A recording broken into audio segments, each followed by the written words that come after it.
Mic check, 1, 2. Are we recording?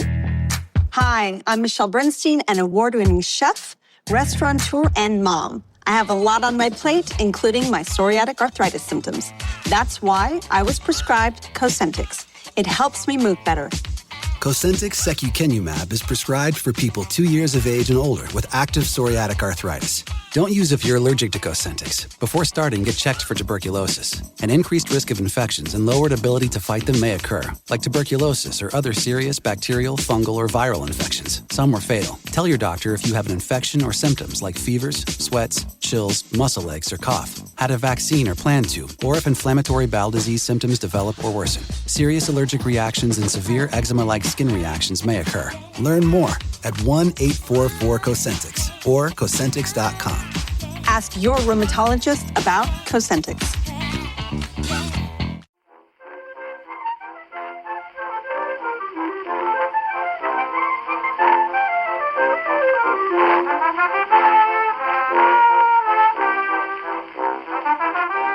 So, John, how's your week been? Well, I've had better weeks, Andy. I've spent most of it unable to move in any kind of meaningful way. Luckily, locked-in syndrome, my eyes still work, so I've been able to read. But I have been afflicted by that most marvellous of 18th century, the malady of kings, the gout, which has struck me down. Well, what we should all pause and think is actually it's really painful. My father-in-law suffers from gout and a third can barely move, but it serves him right for living like a Tudor. A third of all men. Well, I have to say, much as I'd love to I look much like Falstaff, and I like to feel that I live with that kind of spirit. But in fact, it's a bit more prosaic. I mean, a number of people I know who suffer from gout are thin as whippets and are fit as fiddles. It's a sort of genetic thing about your inability to process uric acid.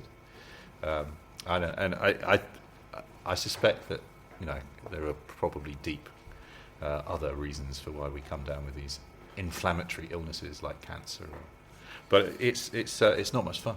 But it does mean if you're feeling what have you been able to do then? Well, I can read and I can write emails. So effectively, I exist just as much as anybody else in the world. Get myself elected as president on that basis. Indeed. That's been another thing. The strange thing about gout is its close fellow traveller is melancholy.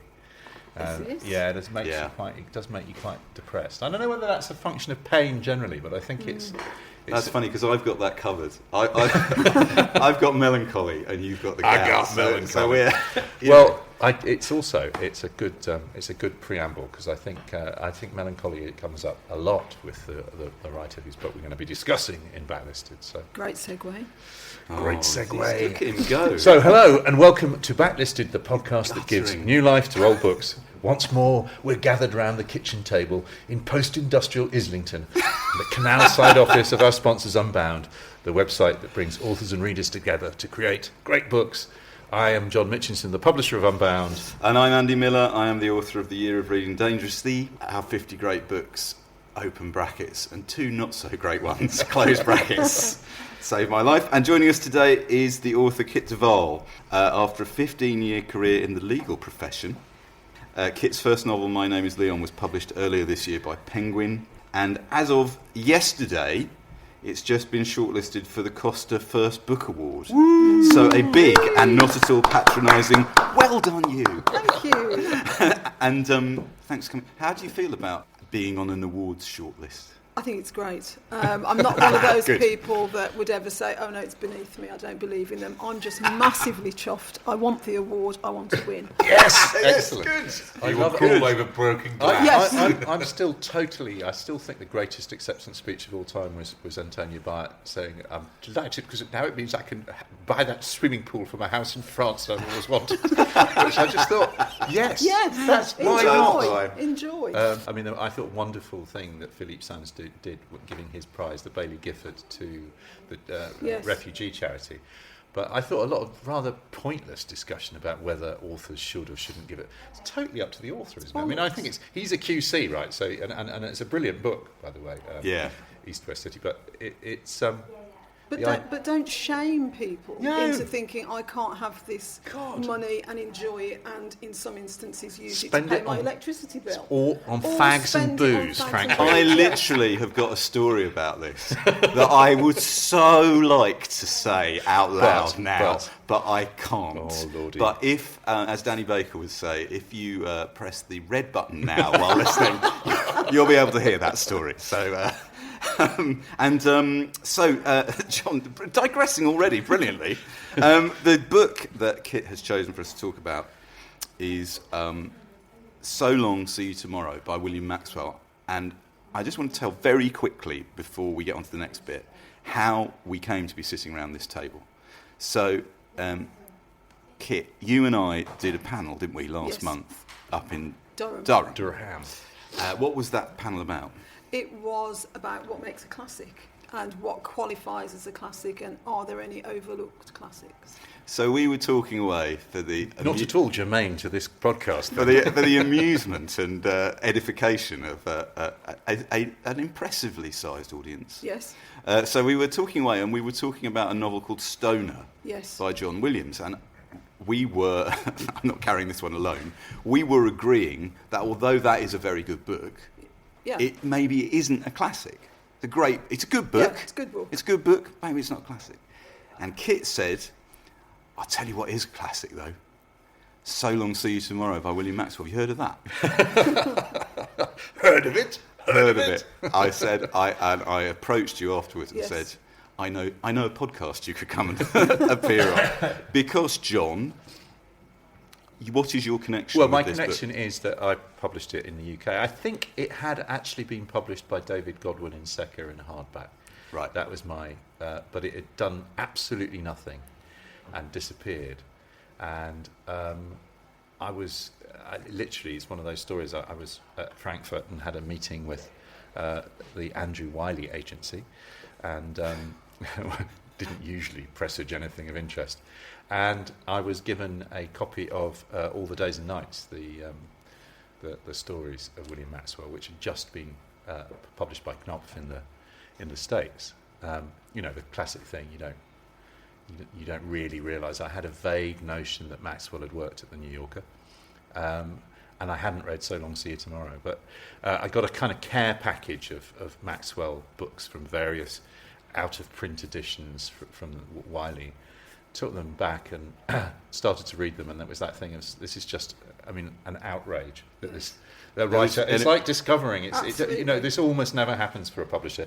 A truly great 20th century writer who isn't in print, and incredibly at that stage, who is still alive. It was like Yes, we should say we're talking Yes. about the book was published in 1980, wasn't it? And it then was serialised in the New Yorker. That's right. And then it was You published. published it in 97. By the time our edition came out, the Harville edition came out. So Long, See You Tomorrow. So Long, See You Tomorrow was was his last novel. The stories were published after that. Yeah. So that's why this is going to be a slightly different episode of Backlisted. But like all episodes of Backlisted, I start off by saying to John, or he says to me, Well, I'm going to say to you, Andy, what have you been reading? thanks. You'd think we'd get less awkward. This is going really well. We've been doing this for a year. Is it our 25th now? 20, Yeah. God. Amazing, isn't it? So I've been reading a book that I'm going to state openly is published by Unbound. I have no connection to Unbound beyond the fact that I come and sit in their kitchen once a fortnight and we talk about books. But this is a book called You Took the Last Bus Home, The Poems of Brian Bilston. And it's a brilliantly funny, clever book of poetry by a man who's not really called Brian Bilston, I believe, who is known as Twitter's Poet Laureate. And I had been following him on Twitter for a while. And I'll just read you the first, I'll read you the title poem first. It's called You Took the Last Bus Home. It goes, you took the last bus home. Don't know how you got it through the door. You're always doing amazing stuff, like the time you caught that train. Oh, wow. Great. Right? So he's really funny. There's a sort of slightly John Hegley-ish thing going on, maybe a little bit of Stevie Smith. I know he really likes Stevie Smith, as we do here on Backlisted. And so I've been reading some of these poems with my son. my son who's 13, and I read him one of these poems, and he guffaws with laughter. Right? He genuinely. We're reading them. And we're enjoying reading them. And then we got to a poem called Refugees, and I'm going to read this poem. And all I'm going to say about this poem is, we read it, and at the end of it, my son burst into spontaneous applause and took the book into school with him and got his teacher to read it out to the class. So I'm just going to read this poem. It's called Refugees. And what you need to know is it has a note at the bottom that says, now read from bottom to top. So here it is. They have no need of our help, so do not tell me these haggard faces could belong to you or me. Should life have dealt a different hand, we need to see them for who they really are. Chancers and scroungers, layabouts and loungers with bombs up their sleeves, cutthroats and thieves. They are not welcome here. We should make them go back to where they came from. They cannot share our food, share our homes, share our countries. Instead, let us build a wall to keep them out. It is not okay to say these are people just like us. A place should only belong to those who are born there. Do not be so stupid to think that the world can be looked at another way. Now read from bottom to top. The world can be looked at another way. Do not be so stupid to think that a place should only belong to those who are born there. These are people just like us. It is not okay to say, build a wall to keep them out. Instead, let us share our countries, share our homes, share our food. They cannot go back to where they came from. We should make them welcome here. They are not cutthroats and thieves with bombs up their sleeves, layabouts and loungers, chancers and scroungers. We need to see them for who they really are, should life have dealt a different hand. These haggard faces could belong to you or me, so do not tell me they have no need of our help. Good grief. Isn't that brilliant? Have you heard that before? No, it's fantastic. Isn't that incredible? Incredible. Incredible. Technically it's brilliant. Just, but also the reversal is it's so deeply satisfying as well, because your mounting sense of outrage as you read the first poem, and then it completely. It's perfectly constructed. It really blew us away. You know, we've been reading what is a very accomplished, funny, enjoyable book, and then he just throws that down. And given the various events that have happened in the incredible year of 2016, one that we're all enjoying. Let's not forget there's still nearly 6 weeks to go. Who knows what could happen? Jesus. It's so William great. Trevor this week as well. William Trevor. I know. So it's called You Took the Last Bus Home, the poems of Brian Bilston. I can't imagine it wouldn't be a much welcome Christmas present. Wouldn't you say, John? It'd be churlish of me to. But yes, he's so creative, and so creative on the page. He's got a brilliant thing he does with Excel spreadsheets, manages to find poetry in an Excel spreadsheet. What I love about him, actually, is his ability to go from the kind of the silly, which is like the first poem is, the catching the bus, to something like Refugees, which is actually really, it's truly affecting, and it expands again that sense of what poetry can do, which I think if I was teaching poetry to a screen-based generation of young kids, Brian Bilston would be a brilliant place to start, because he just gives you that sense that words can do things that nothing else can. There's a really brilliant poem here called Life is an Inspirational Quote. Do you know that one? Every day is a second chance, and each day a festering boil to lance. Paint the sky and make it yours. I'll add this fun task to my long list of chores. Imagination is more important than knowledge. Yeah, it helps me pretend I made it through college, and so on and so forth. So these, because when he writes his poems on Twitter, they're obviously within the restrictions of the form. Or else he one of two, one of three. Yeah. Or else he does a little screenshot. But these are these new, or are these collected from? I think these are collected from Twitter and some new poems as well, right? There's some new stuff as well. I mean, it's a surprisingly, I was amazed, it's a surprisingly chunky book. And only $12.99. Tremendously good value. Value for money for those that tricky last-minute Christmas buy. But I've actually been reading another book. Excellent. This week, which is the Costa First novel shortlisted. My Name is Leon by the author Kids of Waal. Which is something I never, the first time I've ever done that on this podcast, but I was reading it last week. Right. And I can say, I'm going to look at you while I say this, it's absolutely brilliant. Oh, thank you. It is absolutely brilliant, right? I heard you talk about it in the summer, and there were a couple of things I wanted to mention about it. The first thing is, no spoilers, but there is a scene that takes place in this book during the Notting Hill... Is riots, that right? Riots. In what year? 1981. In 1981, which reminded me, and anyone who listens to this podcast regularly or knows my work will know, I wouldn't say this lightly, it totally reminded me of Absolute Beginners by Colin McInnes, which is my favourite book of all time. Which has a scene in the Notting Hill race riots of the late 1950s. Okay. And just on the level of being able to read different approaches to a similar scene, you did great. And you don't even know the book, which is fantastic. So that's the first thing. The second thing was, I know when I saw you talking in the summer, you were talking about social workers. Yes. And one of the things that My Name is Leon does so brilliantly is deal with social workers as though they were human beings. Yes. Absolutely. Could you say, was that something you really wanted to do in the book? What I wanted to do in the book was to be fair and to be true. I mean, that was my overriding consideration when I wrote the book, that I wanted this to be not a book about blame. It's so easy to blame lots of people in the book because there's a crap mom, there's an alcoholic father, there's a really awful foster carer, and there are some dodgy social workers. When I say dodgy, from a 10-year-old boy's point of view, because they've taken him away from his mother. That's no spoiler.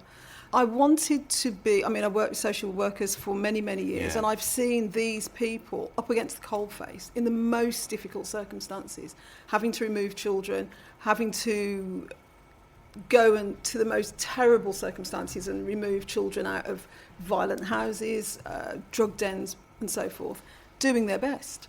And what we hear from social work, what we hear from the press and what we hear about social workers is how bad they are. Because they're in the press when things go wrong. Yeah. When they fail to act on a child and that child's killed or whatever. 99.999% of the time, they're doing fantastic work under the most difficult circumstances. And I wanted that to be true in the book and for the adults to see in the book. Of course, from a 9-year-old boy's point of view, you're keeping me from my mom, so I don't like you. Yeah. But actually, the adults can read through that and say, what's the choice here? What is the choice that social workers have? I just thought it was so... In a way, it's a real indictment of, we want these children to be looked after as best they can while doing it for as little as money as possible. Absolutely. And demonising the people who do it. Yes. And your book just gives them such... dignity and makes it clear it's such a tough thing to have to deal with a situation that shouldn't even be happening, right? Quite, exactly. They're not there because things are great, because when things are great in your life, you'll never see a social worker. It's when things start to break down, you're getting these people coming into your most private, intimate life and making a judgment, and sometimes taking your children or putting your grandmother in a care home or whatever it is. They're coming in and doing the nasties from, generally speaking, people's points of view. And certainly from the press point of view and media point of view, that's what we see of them. Them coming in and doing the nasty. We never see when they come in and they do great, great things. And also, if you have an interest, as I do, in the confectionery of the early 1980s... Of course, yes. Kit has that covered as well. Absolutely. Don't you? Did you have to research that? I did, actually. I had to eat quite a few Curly Whirlies, Rolos, which aren't made anymore, actually. Rolos aren't made anymore. Rolos aren't made anymore? They're not made the anymore. Last Rolo, it's already gone now. It's gone. But I've lost 2 fillings to curly whirlies in the name of research. I did go to the website I feel another of podcast Roundtree. entirely bursting out And here. I ate quite a bit, and it was lovely. They're only 10 pence. Had to find the melting point, actually. You know, gripped in a little boy's hand, what is the melting point of a curly whirly? Did you? Found it. Brilliant. So when did you go back to So Long See You Tomorrow then? When did you find this book? When did you first I think I encounter read it in the 90s. I don't know, mid-90s. I can't remember. It would have... Yeah. I mean, I picked everything on what it looked like. I mean, you know, I didn't have any reference. It's just like a bottle of wine to me, you know, I literally go for the label. And I just saw it and thought, I don't know this, I haven't heard this. And the edition that I have here, which is the one published by Harville, published by John Mitchinson, in fact. Yes. So That's this is, one. he made the decision to make this book look like this, which is why you picked it up. Absolutely. Amazing. Because it's beautiful and spare. And it also is that cover is a perfect reflection of what's inside to me. Obviously you don't know that before you've read it, but it's perfect. Just the look of the book. Shall I read the blurb on the back? I think we should should definitely talk a little. I think we should get straight into Maxwell because there's so much. Let's start with a blurb. Yeah, well, I'll tell you what. My reading this week, Andy, has been mostly William Maxwell. So, that's it. Yeah, so I'm afraid I'm just folding my after. I mean, it's much more interesting to hear. You've had a lot to deal with. Well, it's been great. I mean, on one level, and and just I have started. My name is Leon, and I saw Kit talk at the Penguin Sales Conference earlier this year, and was just so struck by the utter confidence and clarity with which you talked, and the fact that you were prepared, it sounds like a ridiculous thing to say, but actually novels about social workers, novels about the subjects that are still tragically rare. So rare, absolutely. And it's sort of madness if you think about the culture that we live in. Yeah. And what fiction can do. I mean, you're in a tiny little potted account. The thing that Andy and I bang out all the time, the transforming quality of fiction, that it can change the way you think about and enlarge your sympathy and empathy for other people and make you and also get you. I mean, Maxwell will come on to is a really good example of an author that can do that for you. So I'm going to read this blurb in a minute, and I'm looking forward to reading it because I reckon it was written by John Mitchinson. It probably almost certainly was. Great, okay. We'll pick this up again after some adverts. Stay tuned to this. Could you just read the first few paragraphs or two paragraphs of So Long See You Tomorrow? Yep. Chapter 1, A Pistol Shot. The gravel pit was about a mile east of town and the size of a small lake, and so deep that boys under 16 were forbidden by their parents to swim there. I knew it only by hearsay.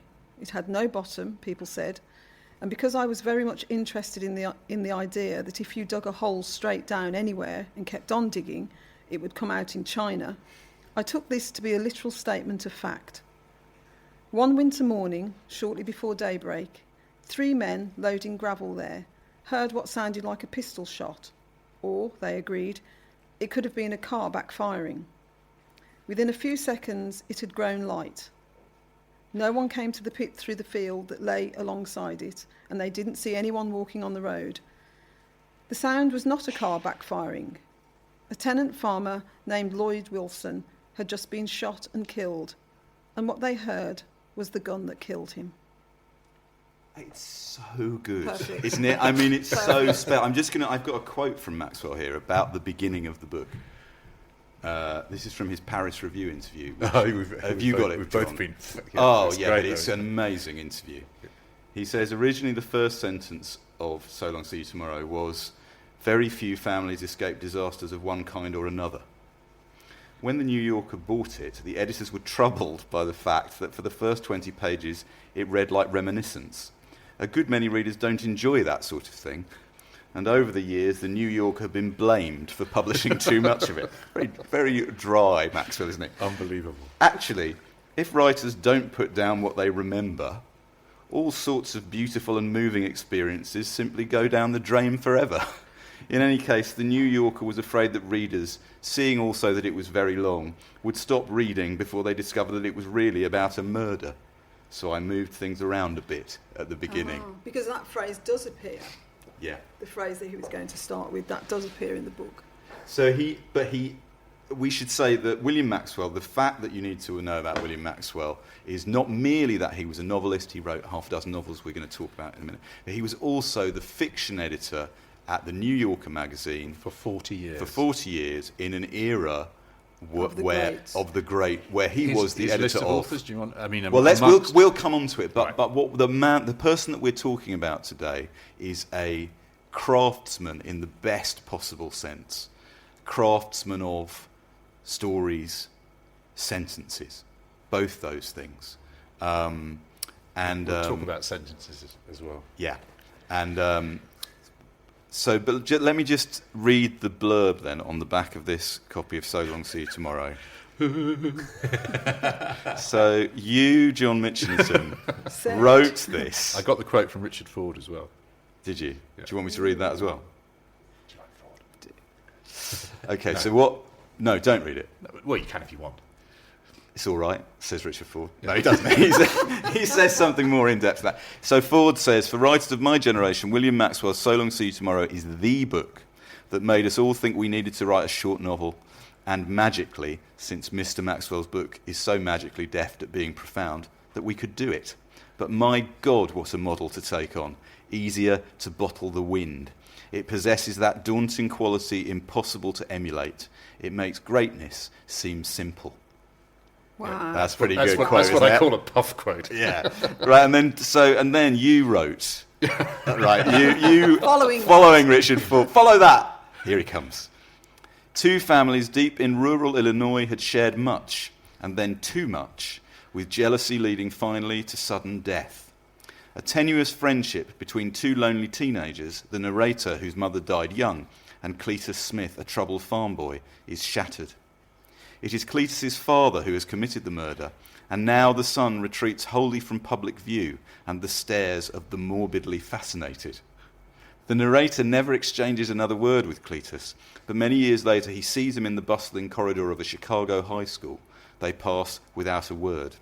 50 years on, still haunted by guilt that he has failed in a fundamental act of compassion and friendship, the narrator tries to reconstruct the events that led up to the murder. In doing so, he vividly conjures up two families, two failed marriages, and the farm tragedy that led Clarence Smith to murder his neighbour. Wow. Again, I receive no payment for saying this, but that's really good. Very good. That's really very good. I thank you. Well, it does address one of the things you have to address with this book is there's no point in spoiler alerts because you already know within the first few pages you know that somebody's been killed and you know that who the murderer is.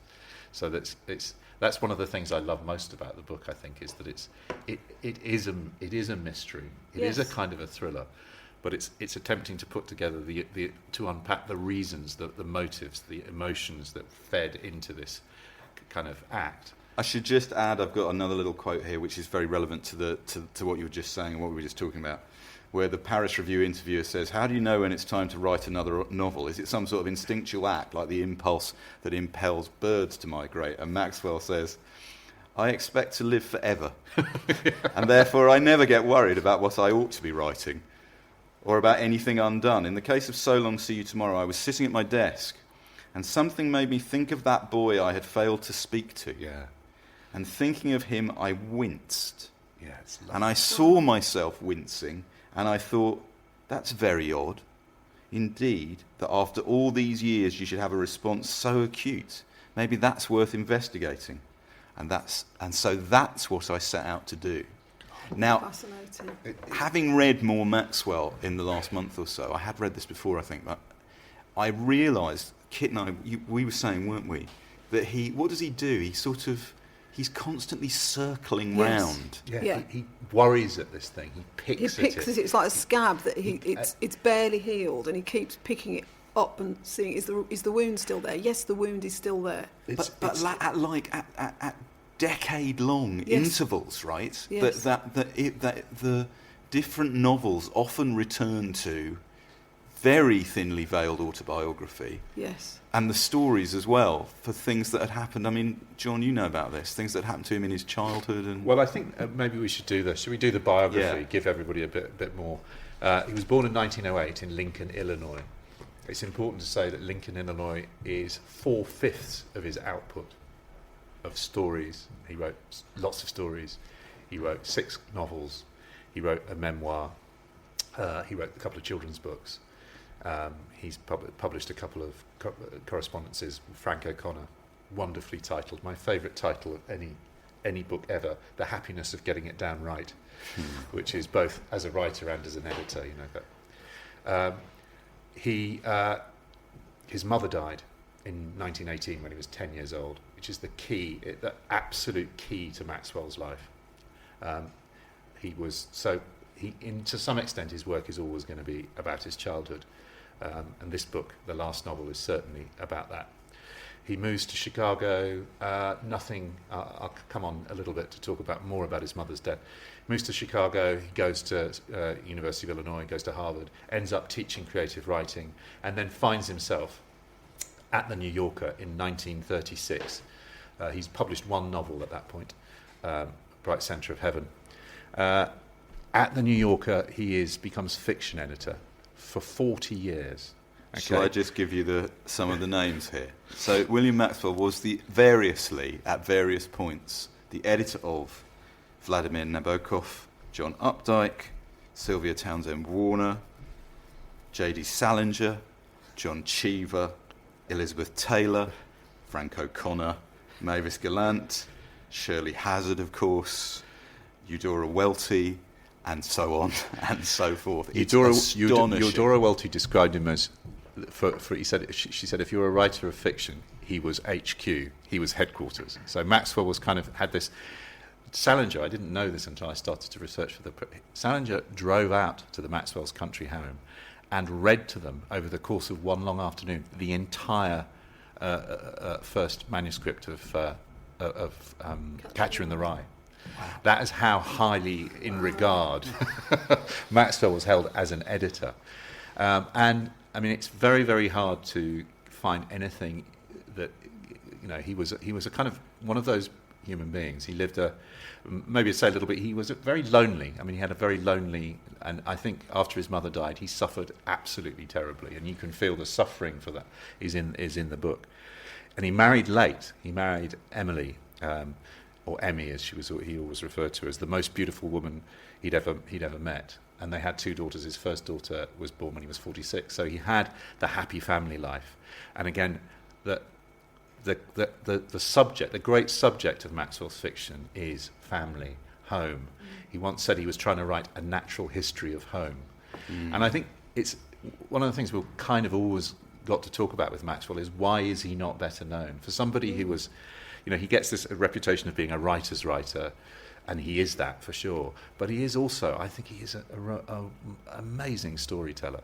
I must, before we move off this, I must add have you got that quote, John, about sentences? Sentences in the New Yorker? Yeah. So all those writers we were just talking about, every writer requires different editorial input, right? So Salinger wants to read to Maxwell. Elizabeth Taylor, there's letters between Elizabeth Taylor and Maxwell which are wonderful in terms of he was incredibly nurturing to her. Yeah. But equally, he's asked about Cheever. What did you do for Cheever? Have you got that quote? He says, I don't know what service I provided for Cheever, except to be delighted with his work.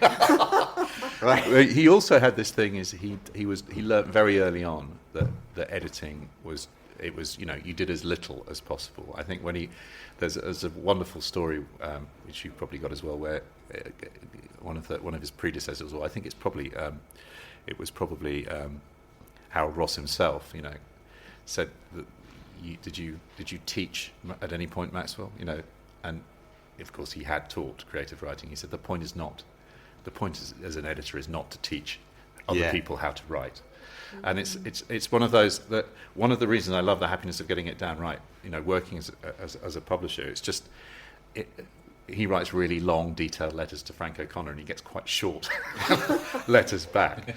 But if you wanted how to help a writer be better, which is all you really want to do as an editor, there is no one. It's the best thing in the world I've ever read in that regard. It's just giving the advice that but also it's that deep kind of trust. And because he was 3 days a week at the New Yorker, 4 days a week. I mean, all he cared about in the end was writing. I mean, he lived it. It was his whole life. He went to bed famously at 10 o'clock every night. If you were out at a dinner party with Maxwell, he'd leave at 9:45 so he could get up at 6 and be fresh in the morning to write. He says here, I'm going to give you this little quote. You know, what do all those writers have in common, those New Yorker writers? He says, something that's characteristic of the writers who appear in the New Yorker is that the sentence is the unit by which the story advances, not the paragraph. And the individual sentence, therefore, carries a great deal of weight and tends to be carefully constructed with no loose ends, and style becomes very important. Wow.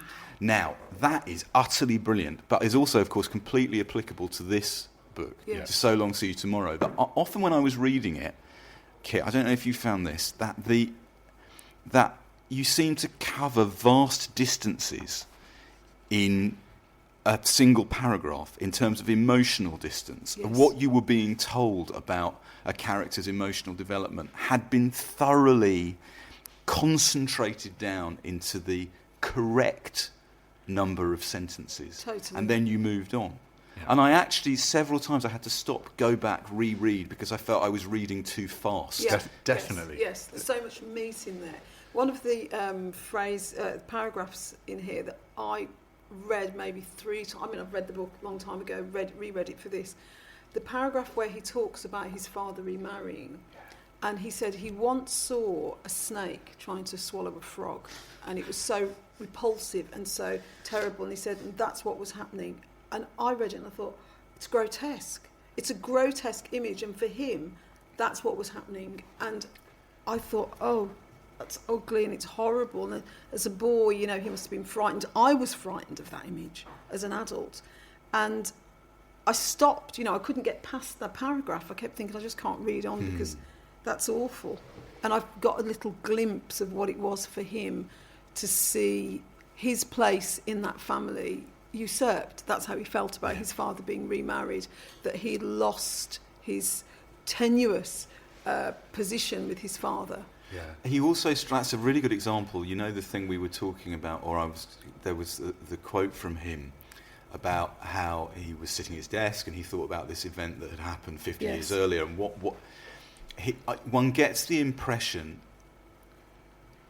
from this book and from the fact that he returns to the same events to describe them from different perspectives, that he's acutely aware of a phrase or an image that he may have seen or he may have heard somebody say, like the phrase, "So long, see you tomorrow," in fact, that he then lodges in his head for reasons he can't understand, and the writing becomes a way of exploring why that should be. Yes. You know, and you were saying something about the phrase "So long, see you tomorrow" being almost nothing, right? Absolutely. And yet everything is in it. It's everything. It's that whole story within 4 words. That it is about today and the future, and it's also about something lost within that phrase, because it's the end of a relationship. When he says that, even though he doesn't know it at the time, it's the end of a relationship, and something that's going to, that moment is going to stay with him because it's the last communication he had. Shall I just read that little passage Yes. in the book?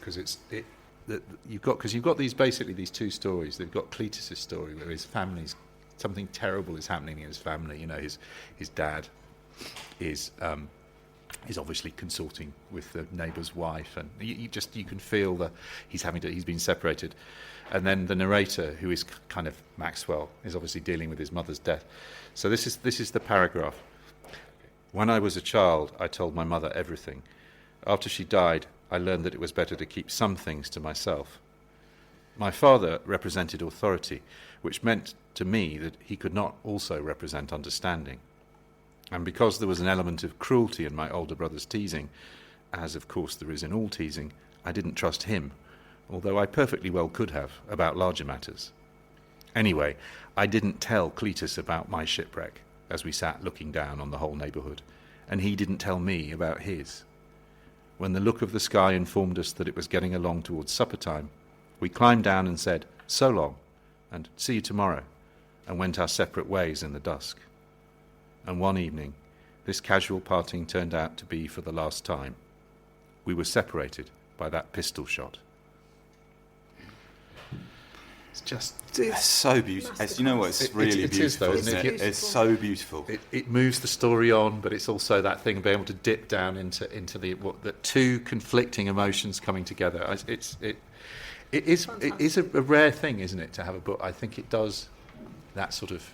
It does actually get better if you read it. Yes, it does. It can bear rereading. Yeah. Well, I really found, like I say, I think this is the second time that I'd read it, and I read a couple of other of Maxwell's novels at John's suggestion. John, your favourite is Time Will Darken It, isn't it? I have to say, it was, but I going back to see, the thing is, reading it 20 years after I published it and being older, I don't think I ever underestimated it, but I think once you've got more life under your belt, this book becomes more remarkable because for the pure, in a way, what Ford said, because it's so compressed, and I suppose having more appreciation perhaps of the technical difficulty of trying to compress a lifetime. And it's like that thing is, from Bunny in They Came Like Swallows in 1937, right at the beginning of his career, to the narrator in he's still dealing with this. Wrestling with it. I found, I have to say, I read They Came Like Swallows, and which I'd never read before, and that totally blew me away.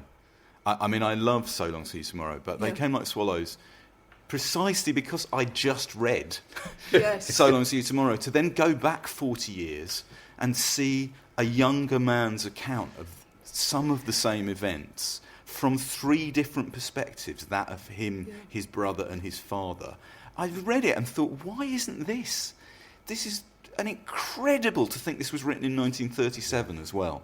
It's so modern, actually. You know, what's so interesting, Kit, of what you were saying about So Long See You Tomorrow is you would read it and say, it seems elegant from any time. Well, you go back 40 years, he's writing something that actually feels could have been written in the last 20 years. It's extraordinary. And also, picking up on a point you just said, technically, and I did a creative writing masters, and also I teach on them. And one of the things you say over and over in creative writing, stick to the point of view, stick to a point of view. So Long See You Tomorrow, it's probably got 20 points of view in it. It's got a dog, Aunt Jenny, the housekeeper, the housekeeper's neighbours, what they think of the housekeeper, the barber, obviously the main players. Everyone's got a point of view, and nothing is lost by that. That is so there's the technical facility. I'd also like to, the thing that I found most extraordinary in this book, and which I'd like to ask you both about, is there's a point, I assume it was near the end of the serialisation. It was serialised in two parts in the New Yorker. And this is on page 56. He does a very audacious thing. So he's been talking about the events, and we are led to assume that we've been reading memoir or, highly autobiographical fiction. He says, I don't know where he is. It isn't at all likely that we will run into each other somewhere, or that we would recognise each other if we did. He could even be dead. Except through the intervention of chance, the one possibility of my making some connection with him seems to lie not in the present but in the past, in my trying to reconstruct the testimony that he was never called upon to give. The unsupported word of a witness who was not present except in imagination would not be acceptable in a court of law. But, as it has been demonstrated over and over, the sworn testimony of the witness who was present is not trustworthy either. If any part of the following mixture of truth and fiction strikes the reader as unconvincing, he has my permission to disregard it. I would be content to stick to the facts, if there were any. The reader will also have to do a certain amount of imagining. He must imagine a deck of cards spread out face down on a table, and then he must turn one over, only it's not the 8 of hearts or the Jack of diamonds, but a perfectly ordinary quarter of an hour out of Cletus's past life. But first, I need to invent a dog. So good. Now, I think that is absolutely extraordinary, because what he's doing in his own quiet way is saying to you, here you go, you thought you were reading a novel, maybe. Yeah. You weren't. I'm about to write a novel. And what I found so interesting in this book is, in a sense, it's a novel within a novel, or a novel within a memoir. I thought it was going to be, I don't know what I thought it was going to be the first time I read it. I think I just thought it was going to be a story about Illinois or something. But the fact that it's actually, like all my favourite books, it's a book about books. It's a book about writing, and a book about what you need to do when you write to create a mixture between reminiscence and lying in a greater cause, absolutely. right? He says that in the book. He says, we all lie all the time. Yes, as soon as you go back great and passage. try and say, this is what happened, you're lying, because... It's the meeting with, he has this image of the house that's being constructed. It's all about houses with Maxwell. I mean, one of the things about his childhood, when his mother dies, he moves to the house that he grew up in. It was called the Wunderkammer, it was the House of Wonders. And he loses all that. And then he's moved to another house where nothing is in the right place. It's just that maybe it's just that great little thing that he said about his mother, which is really important, because it is the spirit that when she died, the shine went out of everything and stayed out for a long, long while. I couldn't really manage without her, so I managed, this in the realm of the unconscious, to incorporate her personality into my own. I have friends who think they are fond of me, but really they are fond of my mother. Oh, God. That's why I say I find myself, I mean, there are very few books that make me, the precision with which he dissects. Also, the great thing about Maxwell, which for me is a great thing, he doesn't say it's all right. He doesn't say it's all right. He does not say that you will get better. No. He does not say that be positive, be cheerful, it'll all turn out well. No, he says some things happen that are so terrible that we never recover. And the end, at the end of this book, where he says he went to his therapist, and he says, I couldn't bear it, and he leaves the therapist's office and walks down the street crying. My brother could. I couldn't. Other people couldn't. Yeah. I couldn't. It's one of the great. Beautiful. For me, it's one of the great moments in modern literature. But I do like the way that he said that New York is one of the very few cities where you can just walk down the road crying, and it's okay. But it reminds me, actually, there's a more recent novel that was published a couple of years ago called All My Puny Sorrows by Miriam Taves, Canadian writer called Miriam Taves, which is, and this book is, I mean, they're written in a very different way, but they are, Maxwell is writing something which has come to be known as, it seems to me, autofiction. It's this thing where you use memoir and you change what you want to try and reach a greater truth.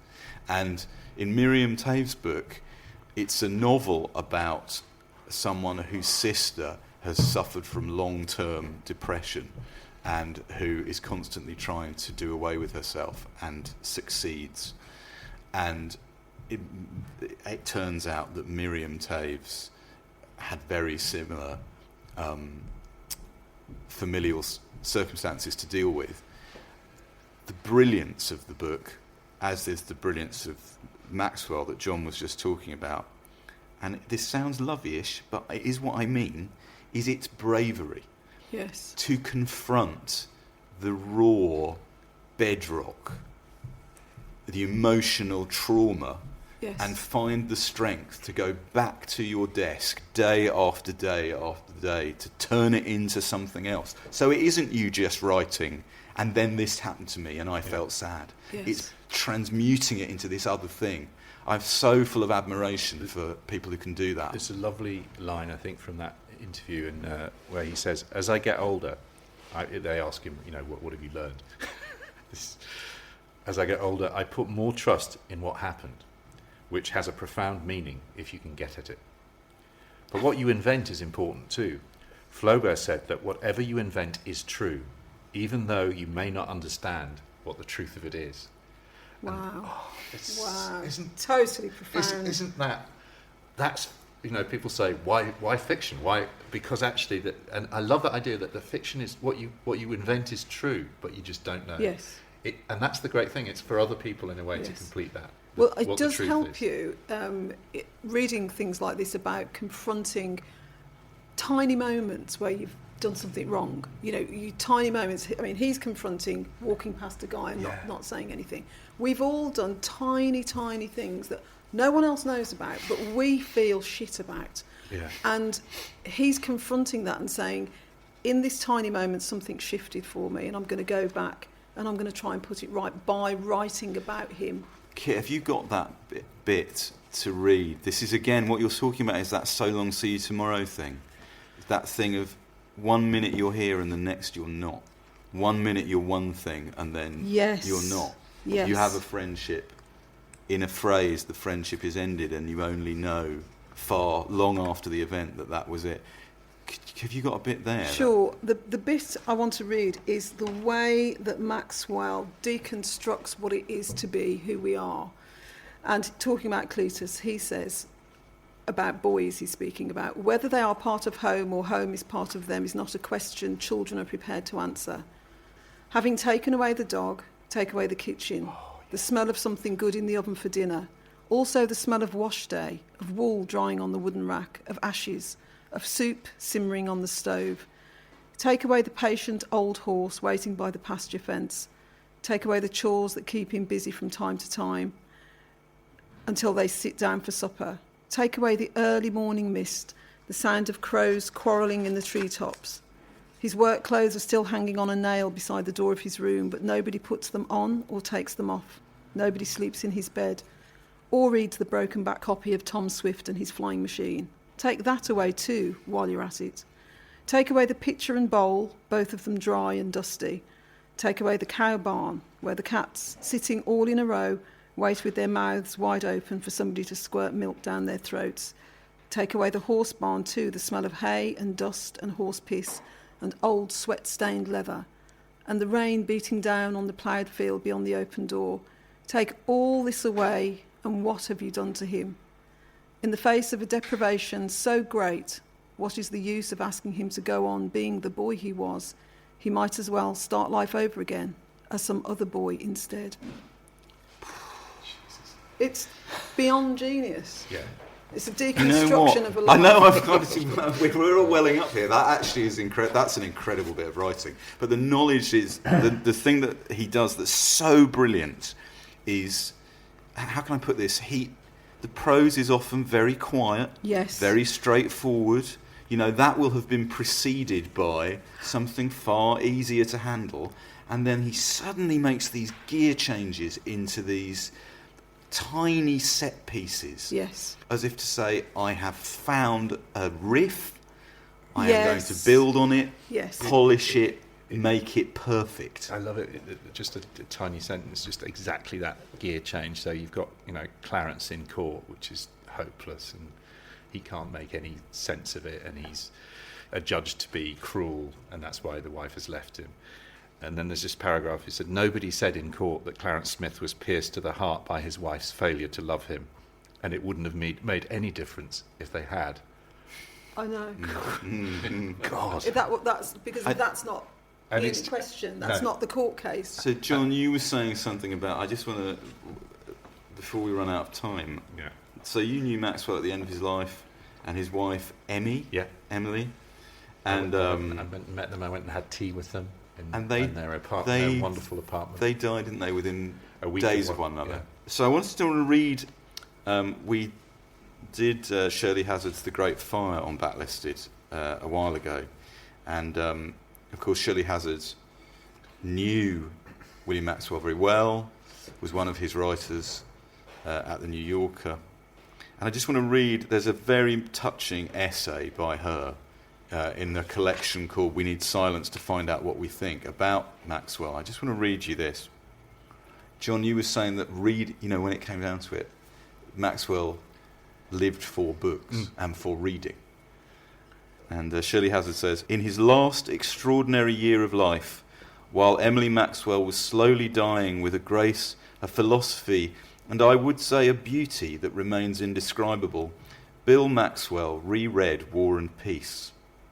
His solace and pleasure in the book were an event in those rooms. He said, "It is so comforting. We rejoiced together over certain scenes, not discussing or dissecting them, but paying simply the tribute of our delight. He would speak of these episodes shedding his silent tears, not in grief, but for the grandeur of common humanity. Bill was steadily eating less, and when the book became too heavy for him to hold, a friend came each afternoon and read it for him. 5 days before Emmy's death, the Maxwells, in wheelchairs, went to the Chardin exhibition at the Metropolitan Museum. 2 days before Emmy's death and 10 days before his own, Bill finished reading Tolstoy's novel. The events encompassed in that last month of their lives, the tenderness quietly exchanged among the friends who visited them, were entirely consonant with the qualities of that departing pair, unforgettable, unforgotten. Bill Maxwell said that he didn't fear death, but that he would miss reading novels." That's great. Gosh. We're going to leave you weeping on this one. There's a lovely other, after Emmy died, there's a week, right, his last week. He said, "I feel like the locusts who leave their skin behind and fly up the trees." There are some moving deaths. This is one that very much reminds me of Blake dying. He said that all of the stuff he learned in Sunday school was true. It was very surprising to him, the last thing he was expecting. He said that his understanding was something wonderful. Life is not just pointless, not just about abandonment. Something lifts you up, he said. He asked the people around him to sing, including the daughter he had discouraged from an opera career. Singing is the only thing worth doing, he told her. I just love that idea.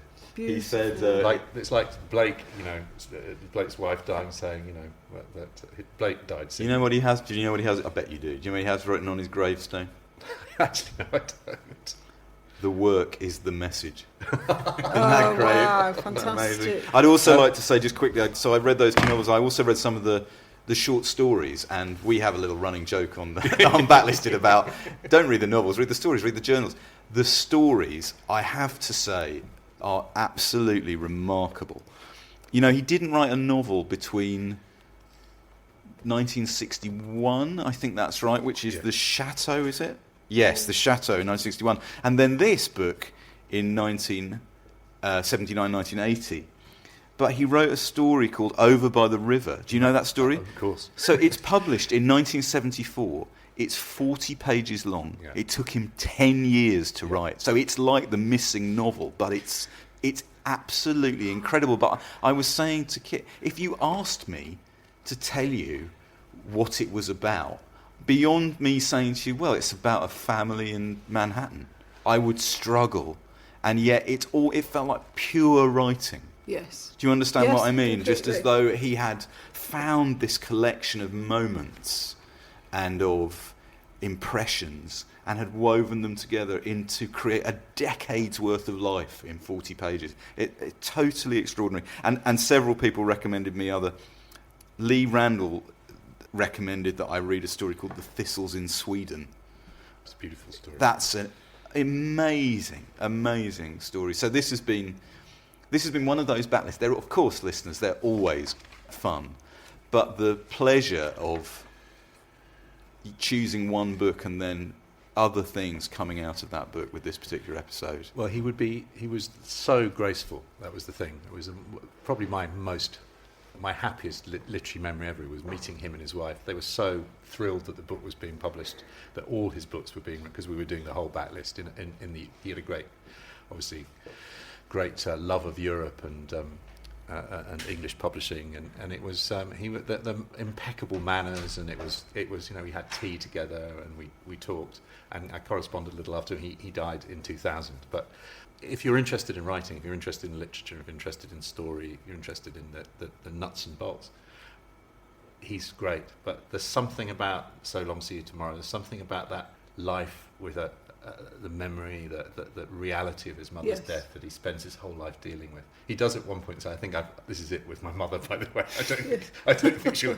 I think I've done this one to death. But. Also, you were going to mention, weren't you, Ancestors, which is not. Ancestors, which you didn't manage to bring back into print, did you? No, it's the one that we didn't do. Ancestors, which I don't know where I put it.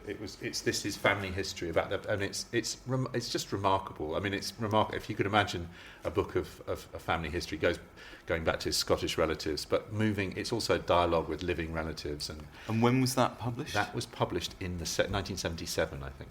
Okay, so that's like the book that he's writing. Yeah, in the gap between the novels. Yeah, he's writing stories, endlessly writing stories. I would also recommend his essays on other writers, which Outermost Dream, which is called The Outermost Dream, which is published by The Outermost Dream. Yeah, and also everybody. Often on Backlisted, we try and lob you books that aren't in print or are difficult to come by.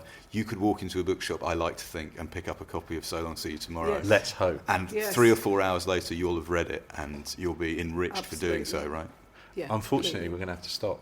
Much as I'd love to talk about Maxwell forever. Thanks to Kit particularly for breeding such beautiful passages from the book. To our producer, Matt Hall, once again, and thanks to our sponsors, Unbound.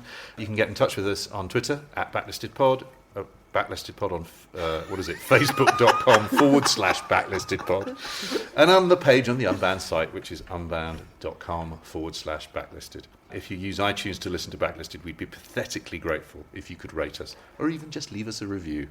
Thanks for listening. We'll be back with another show in a fortnight. Thank you. So long, see you next time.